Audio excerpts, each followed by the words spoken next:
Sometimes, life's harshest trials awaken strengths we never knew were within us. Hannah, once shattered by betrayal, stands at the threshold of a journey that could either define her or defeat her. Hannah's hands trembled as she adjusted the strap of her basket. The weight of the oranges tugged at her shoulder, but she was used to it. Every morning was the same: rise with the first hint of dawn, carry her fruit basket to the market, and stand by the road, hoping for the few customers that passed by. Her voice had always been her solace, even in the most trying times. When her parents were alive, they had adored her singing, saying her voice could bring a storm to come. But now, she sang for herself, to drown out the emptiness, the hunger, and the fear of what each day might bring. Then one day, a familiar face paused on his way from the university. Bello. Tall, with an air of effortless ease, his presence filled the air like a strong gust of wind. Hannah looked up, startled to find his intense gaze upon her. "Hello there," Bello said, his voice smooth, layered with curiosity and a hint of charm.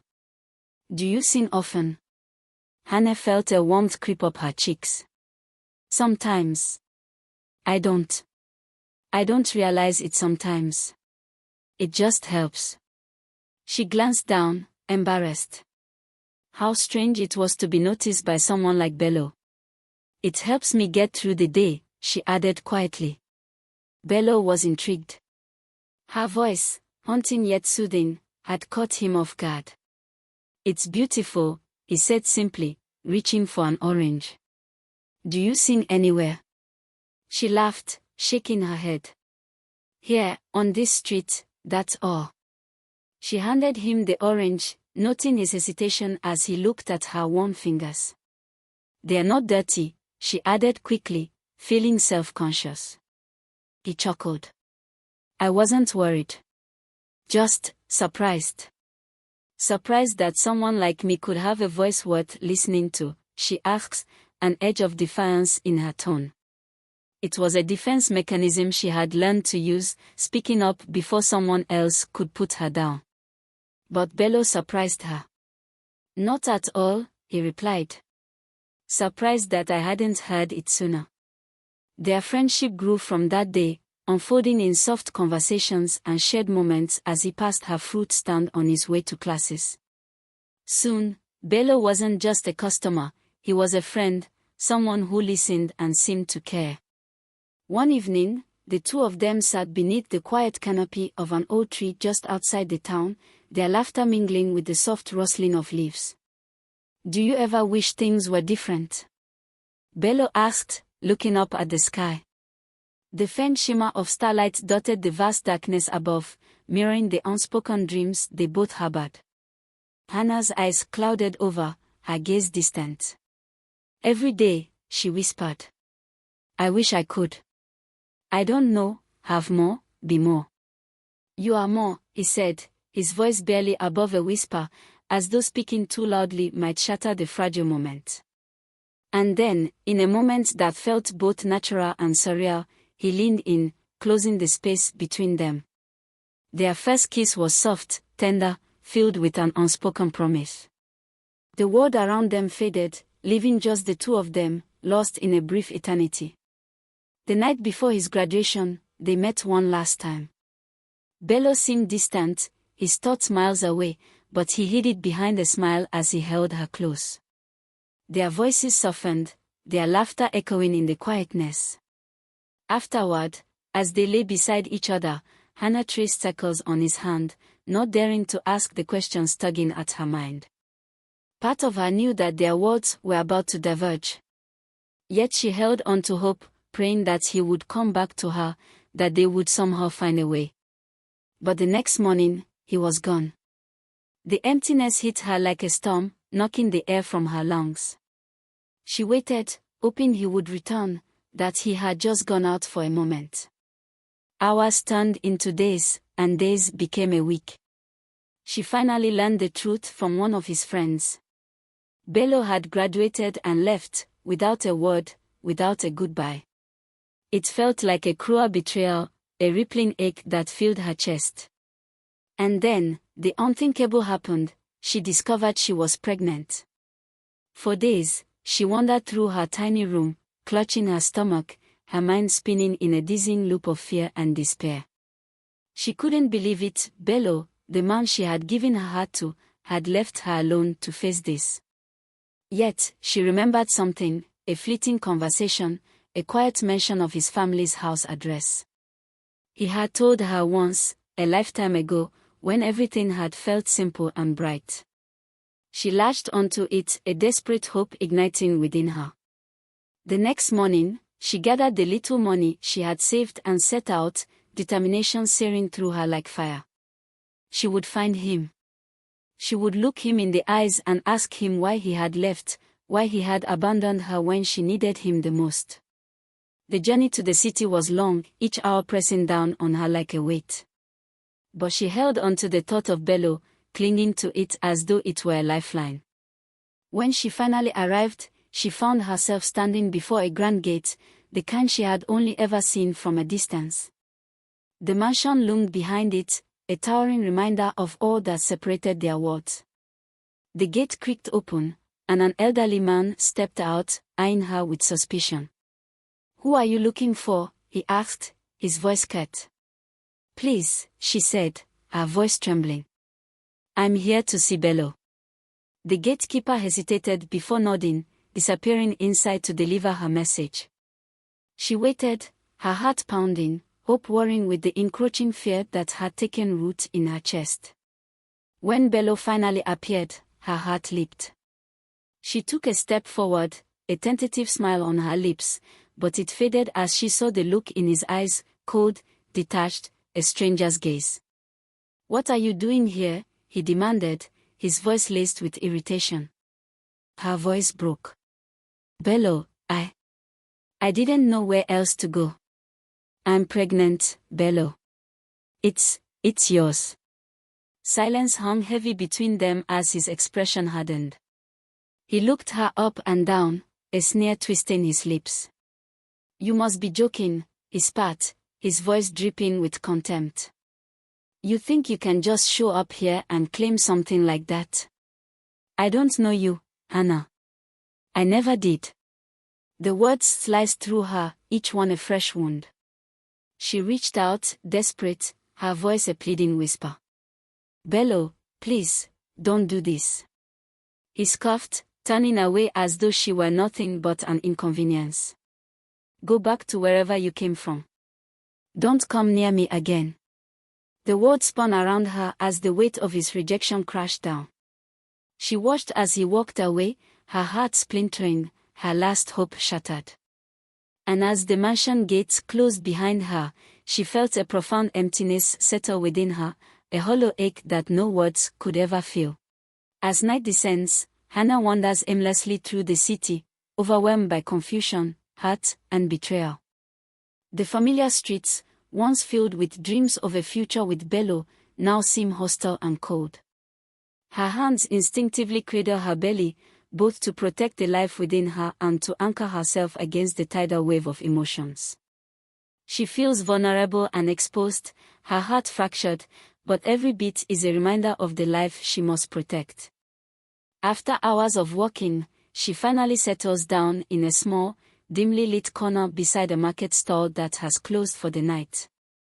The hard ground offers little comfort, but it is a place to rest. She calls up, whispering to her unborn child, "I'm here, little one. I'll find a way for us." Despite her words, uncertainty gnaws at her, but she clings to a sliver of hope as she drifts into a fitful sleep. The days that follow are a constant struggle. With no home or steady income, Hannah quickly learns the harsh realities of survival in the city. Each morning, she wakes before dawn, hoping to find odd jobs that can provide even a meager income. The once glamorous idea of city life now appears bleak and unforgiving, its streets filled with others just as desperate and hungry as she is. Determined not to give up, she manages to secure a temporary position at a roadside stall where she washes dishes in exchange for a few coins and sometimes a meal. The pay is minimal, but the work provides a small sense of stability. The city's bustling sounds and unkind faces remind her of her solitude, but she forces herself to focus on each day's task, channeling her pain into perseverance. Despite her resolve, hunger is a constant companion. There are days when she has to choose between eating or saving her earnings for rent, and most nights, she falls asleep with an empty stomach, her hand always resting on her belly, whispering to her child that tomorrow will be better. One evening, after a long day of scrubbing pots and wiping tables, Hannah finds herself humming softly as she washes the last of the dishes. The melody is one her mother used to sing to her, a song that carries memories of love, warmth, and simpler times. Her voice, though quiet and filled with sorrow, carries a haunting beauty, capturing the attention of those around her. A woman at a nearby table stops eating, turning her head to listen. The woman is elegantly dressed, with an aura of grace and kindness. She is Mrs. Akand, a respected figure in the city who owns an event planning business. Mrs. Akand approaches Hannah, introducing herself and asking if she would be willing to sing at a small gathering she is hosting. She offers Hannah enough money to cover a week's worth of essentials, a generosity that leaves Hannah speechless. Grateful yet cautious, Hannah agrees, wondering if this is the beginning of a new chapter. That evening, she can hardly sleep, her mind racing with a mixture of nerves and excitement. It feels like a spark of light in the darkness, a chance she didn't think she would get. The following evening, Hannah arrives at Mrs. Akand's gathering, a modest affair filled with close friends and family. She's nervous but reassures herself that she has nothing to lose. Taking a deep breath, she begins to sing, her voice a blend of sorrow and beauty that captures everyone's attention. Her song, filled with raw emotion, resonates deeply with the guests, many of whom are moved to tears. Mrs. Akand is deeply impressed, and her friends are enchanted. They praise Hannah's talent, asking Mrs. Akand about this mysterious singer with the captivating voice. For the first time in months, Hannah feels a sense of validation, a reminder that she is more than her pain and struggles. After the event, Mrs. Akand pulls Hannah aside and expresses her admiration for her talent. She offers her more opportunities to perform at other gatherings, each with enough pay to help Hannah afford basic necessities for her and her unborn child. Hannah's gratitude is immeasurable. She dedicates herself to each performance, pouring her heart and soul into every song. As she gains more confidence, her voice begins to change, now tinged with resilience and hope. Her sorrow still lingers in her songs, but now it is accompanied by a determination to rise above her circumstances. Her growing reputation begins to open doors, and Mrs. Akand introduces her to other people in the industry who are moved by her story and inspired by her talent. Her newfound purpose becomes a source of strength, a motivation that fuels her every day. She starts planning for the future, thinking about ways she can save and create a stable life for her child. She continues to work at the stall on her off days, knowing every coin saved counts toward her dream of independence. In quiet moments, she talks to her unborn child, sharing her dreams and hopes for a life filled with love and strength. One day, she promises her baby, "We'll look back on all this as a distant memory. You and I will make it. We'll have a life filled with music, love, and joy." Months passed, and Hannah's belly grows along with her fame. She's finally able to move into a small, beautiful apartment, a space she can call her own. Life is far from perfect, but she feels a renewed sense of purpose. She continues to work hard, grateful for each new opportunity. Hannah's journey toward rebuilding her life truly began with Mrs. Akand's unwavering support. Performing at Mrs. Akand's events became a steady opportunity for her, and each show brought her closer to the dream she never dared to dream. Mrs. Akand encouraged her to believe in herself, and soon, word of her enchanting voice began to spread. People talked about the young woman who sang with a voice that seemed to carry stories of both sorrow and hope. Her performance schedule grew busier as she received invitations to sing at larger gatherings, even weddings and small corporate events. One evening, Hannah was singing at an upscale cocktail event when a man approached her during a break. He introduced himself as Tanji, a local music producer with an ear for unique voices. Tanji had been instantly captivated by Hannah's raw, emotional tone, and he wasted no time in asking her to come to his studio. The idea of recording her voice terrified and thrilled Hannah.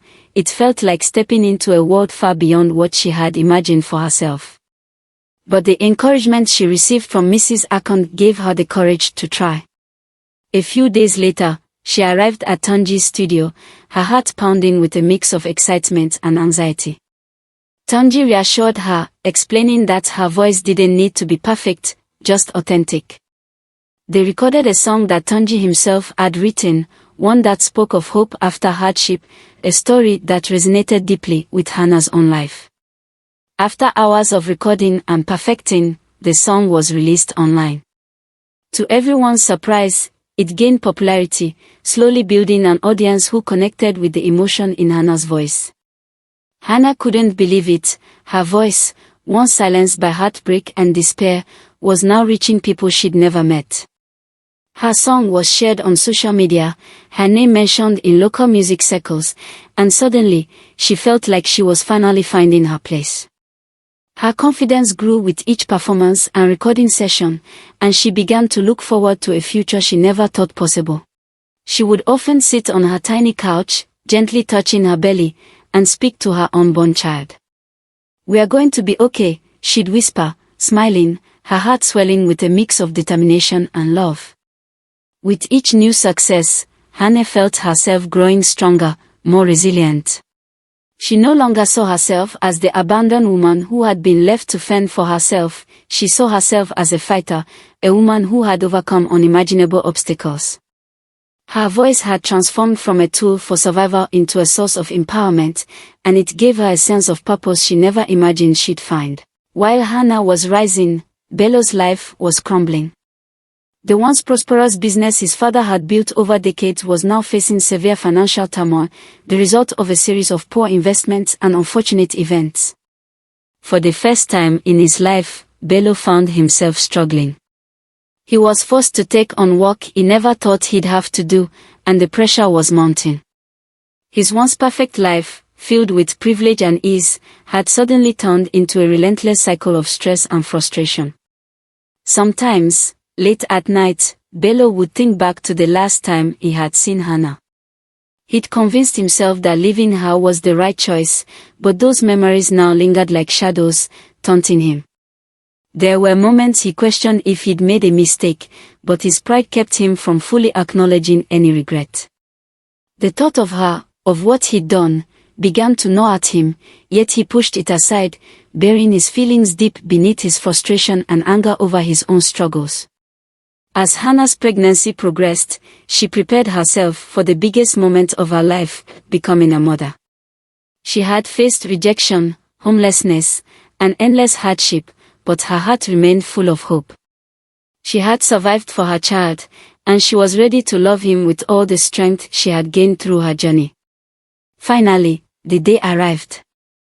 After hours of labor, Hannah held her son in her arms for the first time. He was perfect, with tiny fingers and a delicate face that melted her heart. She named him Kelechi, which meant "thank God," a name that symbolized her gratitude for the second chance she'd been given. Holding him, she knew that every struggle, every tear, and every moment of despair had been worth it. Looking down at her son, Hannah whispered a silent promise, "I promise as your mom to give you the best life she can, filled with love, security, and joy." She is now more motivated than ever to succeed, wanting to give her son a future far better than her own past.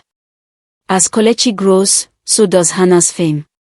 She releases an album that gains national recognition, and soon she's invited to perform at major events across the country. Hannah is now a household name, celebrated for her soulful voice and resilience. She continues to carry the pain of her past, but it now fuels her determination. Bello, facing his own struggles, decides to seek out Hannah, hoping to reconcile. Driven by both his admiration and remorse, he finally tracks her down. But Hannah, now fully aware of her worth, refuses to see him, sending him away without a word. She reminds herself of his rejection and betrayal, determined to protect herself and her son from further pain. Kelechi begins to ask about his father. "Mommy, what about my dada?" And Hannah gently explains that he was someone who didn't want to be part of their lives. "Mommy is always hard to make you happy and give you everything beautiful," Hannah said and hugged her son.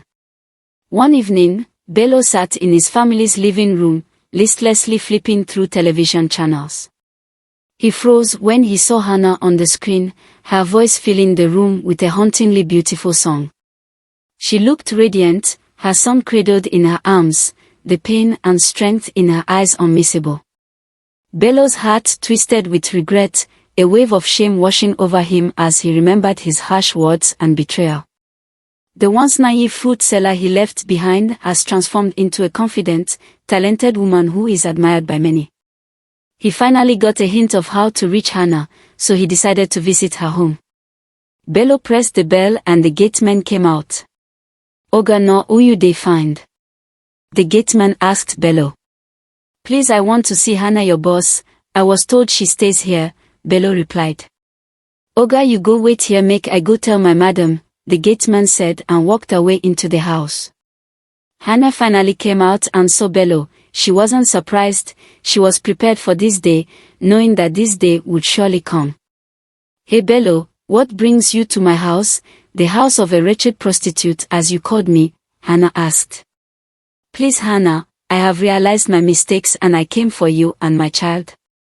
I saw on the news that you gave birth to our child. I want to make things right. I want you, Hannah. I want us to start a family," Bello said sorrowfully. Hannah laughed sarcastically. "See who is talking about building a family. You denied me in front of your parents, called my child unwanted and above all threw me out. Did I even forget that you warned me not to ever come close to you, that I smell? Bello, please leave my house, you will not see my child nor come close to him. I suffered with that pregnancy, I begged to feed, wash dirty dishes and most days starved, and you stand here to tell me about starting a family with you. You will leave my house this minute and never return or else I will get you arrested," Hannah said, laughing again. Hannah has made it, and now Hannah is someone that some people like Bello think they could start up a family with. Bello tried to argue, but she cut him off, her tone resolute. "I survived without you. I built a life without you. My child and I don't need you, Bello. I am no longer the girl who needed saving, I am the woman who saved herself," she laughed out loud as she was walking away. Bello watched as Hannah walked away and he sat on the ground, with tears in his eyes. He only hoped to get back on his feet and be a father. "I lost this opportunity." He walked out of the compound with tears in his eyes, knowing that he would never turn back the hands of time. Through unexpected turns and the weight of past mistakes, she learns that resilience is forged in the fires of adversity.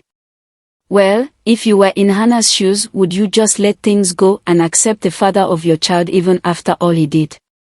As a man, why deny your unborn child knowing full well that you are the father?